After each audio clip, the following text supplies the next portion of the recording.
he said, develop success from failures. Hi y'all, thanks so much for joining me. In less than 15 minutes, I'll be sharing with you 5 ways that you can overcome failures and go on to grow your business. Please like and share this video if you get value from it. And if you're listening to it on the replay, just type #replay or drop a heart in there if you're listening to the podcast. So I'm Dr. P. I'm a strategic business coach, and I've been a school psychologist for about 10 years in the U.S., both the East and the West Coast, served on professional organization committees, and I've taught more than 10 online psychology courses at the master's level. So coming through my own experiences, there have been several times when I've experienced failures. Not gonna lie, when you experience a failure, it hits you really, really hard. It does, because you put a lot of work into it. Well, I can talk about me. I put a lot of work into doing an action, especially like back, when you're going through school. Back in school, you're studying really, really hard, and you want to get this good grade. You put your all into this test. You go, you do the test, and then you get that moment where you blank out on some of the stuff that you're supposed to remember, or worse yet, you ran out of time. That happened to me several times. You ran out of time, you didn't get to finish the test. Then you end up not even doing as good as you thought you were going to do, and then you get this awful grade, right? Then move on a couple more years in grad school, working really hard, trying to get all this information studied so that you can go in and do that quiz. And again, running out of time, and you don't get to finish it. At least I didn't get to finish it. And again, I end up not getting the grade that I was really expecting, because I worked so hard, but yet I still wasn't getting what I wanted to get. So I did experience those kind of failures. Not to mention some other failures, like trying to apply for some scholarships, not getting through with those scholarships, applying for jobs. I know some of you have been there with me, when you apply for the job and you don't get it, even though you know that you're qualified for this job, or you go do the interview but you still don't get the job. So it doesn't matter what type of failure you've experienced in life. We've all experienced some kind of failure in life. But here's the thing, experiencing the failure, it happened. But what really makes a difference is what you do after the failure, to overcome it. Because if I had let failing at a test, a quiz, an assignment, if I had let those things stop me, I can't say I would be where I am today. You do experience a failure, you do start to feel bad, you get a lot of this self-doubt, you're wondering, okay, whose fault was it that you failed, and all these questions come into your head. But at the end of the day, we have to be able to take ownership for our role that we played in whatever it was, in that action, in that task that resulted in the failure. Because we have to be able to move on and move forward, especially for the sake of our businesses. Because we started our businesses for a reason. We wanted to be our own boss. We wanted to build that amazing company. Not just, maybe you don't want to be in a company just in your current city or state or even country, but you have dreams, goals, and aspirations of having an amazing company, a huge empire in multiple countries. That could be something you're working towards. But just know this, that is not going to be an easy road. There are going to be things you're going to try that you're going to fail at, but the key is to keep moving forward. That's what makes the difference, right? So you can keep moving forward. So again, we do experience failures, but it is what we do with those failures to help us move forward so that we can go on to experience successes. Because being honest, yes, we experienced some failures, but we've also experienced some successes along the way. So we got to remember those things. So yeah, you're sitting there as an entrepreneur, as a business owner, and you're trying to think of, okay, how has this week gone? How has this month gone?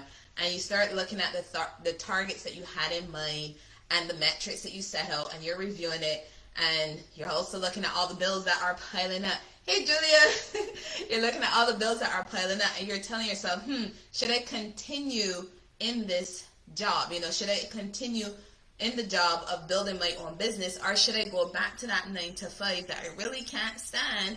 But at least if I do the 9-to-5, I will actually be getting that income and then, moving forward. But here's the kicker though, those bills that you accumulated for the business you started are still going to be there. So here's the thing, do you want to go back into a 9-to-5 job that you walked out of so you could be your own boss, Or do you want to sit and look at what those failures are and then overcome them?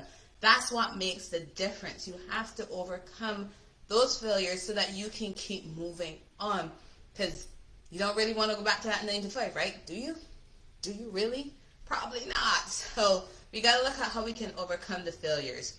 Don't give up on building your dream business. Don't. It is tough. It is hard. It downright sucks sometimes.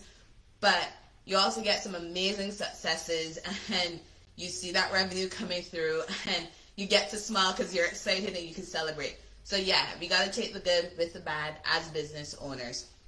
So I was thinking about this, and I came across this article on Small Businessify, and that article actually had 11 different things that you can do to overcome failures in your business. But I'm just going to talk about 5 of them, because these are 5 that I use to help me with moving forward. Because just like you, I still experience failures in my business, and I learn from those failures so I can keep moving forward.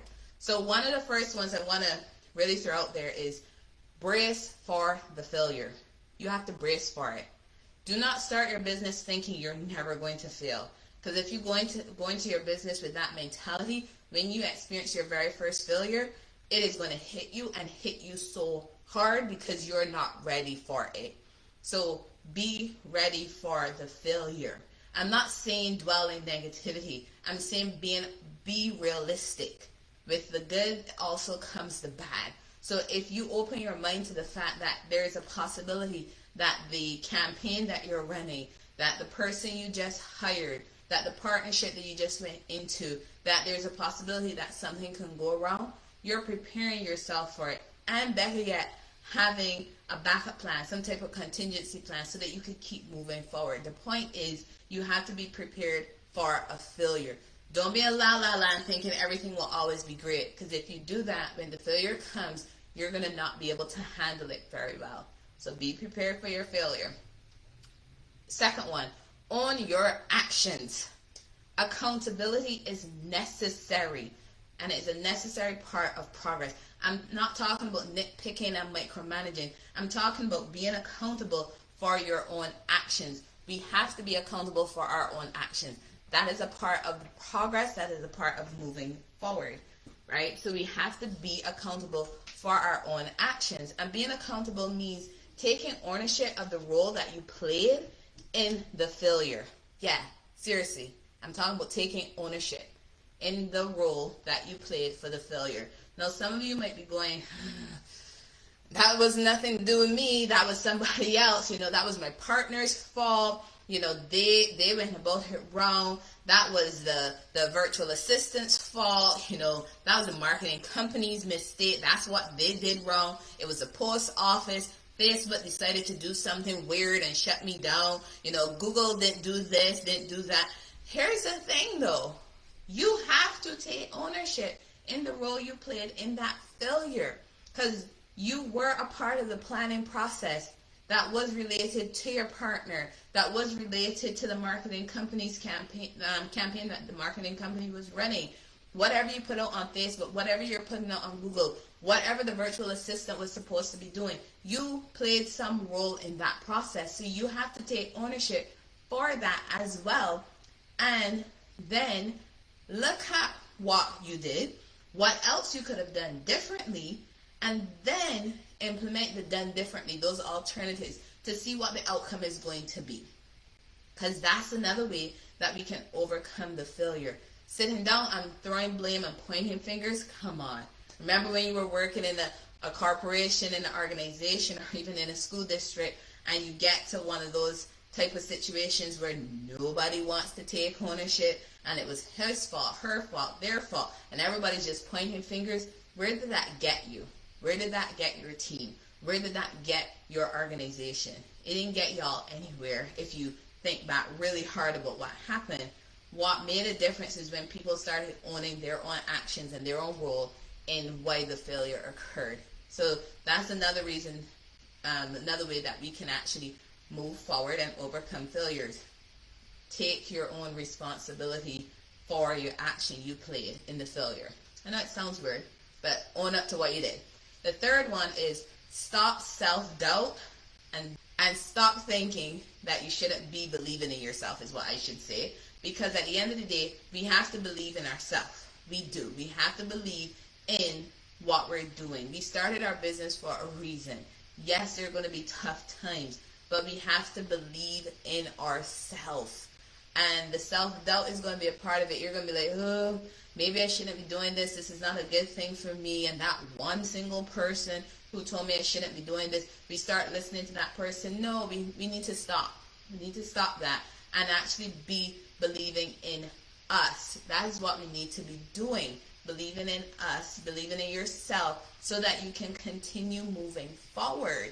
Because that self-doubt, it can be crippling. It can be damaging. It might stop you from moving forward. Believe in yourself, believe in the skill sets that you're bringing. And remember, you started your business because you knew you had those skills to create that business. So that's why you started it, so that you can move forward, so that you can grow this business and help other people. So use it and move forward with it.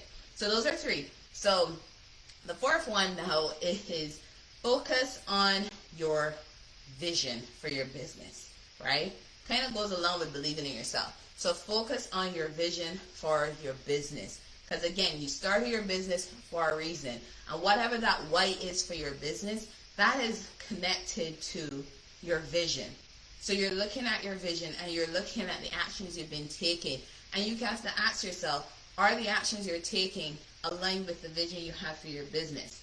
And if they're not, why are they not aligned? And then what do you need to change? Do you need to change your vision? Do you need to change your targeting?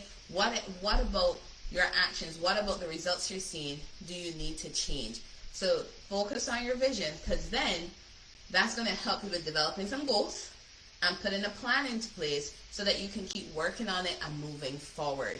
Again, moving forward, overcoming that failure. So now that brings me to the 5th one. We have to evaluate our businesses periodically. We can't just go into business and turn a blind eye and think everything's going to be great. Because again, we get successes and we get failures. So we have to take some time to evaluate our businesses. And by doing that, you should be looking at your strategic plan that you developed for your business. And what are you doing in line with that strategic plan? How are things going based on how you thought it was going to be going since you developed a strategic plan, right? Right. Look at your goals. Are you hitting your goals? Are you hitting your targets? Are you hitting your metrics? Are you even using your metrics? Should you be using a different metric? The thing is, you're looking at the fact that you have to analyze what is happening in your business, because a small failure now and looking at what's happening in your business, analyzing what's going on, can prevent you from having a huge issue in the future. Because it could just be some small tweak that you need to make so you can get your business back on that path to success. But if you don't take the time to sit and analyze your business, guess what's going to happen? You might not have a business anymore because you did not choose to take the time to analyze it and to see what is happening in your business. So we do have to do that. You might be thinking, oh, I don't know about that. That's a little too complicated for me. I don't know where to start. You don't have to do it by yourself. This is where a business coach can come in, especially a business coach who understands how to look at data, how to look at information and analyze it, and help you to see what's happening in your business and to help you identify what you should be looking at so that you can make decisions in your business for the now and for the future. So you don't necessarily have to do it by yourself. If you have the skill sets to do that, that is awesome. But if you're not quite sure how to do that whole data analysis part, where you're supposed to be getting the data from, or which data you're supposed to be looking at, that's what I'm saying. The business coach can come in and help provide you with that kind of support so that your business can continue to grow.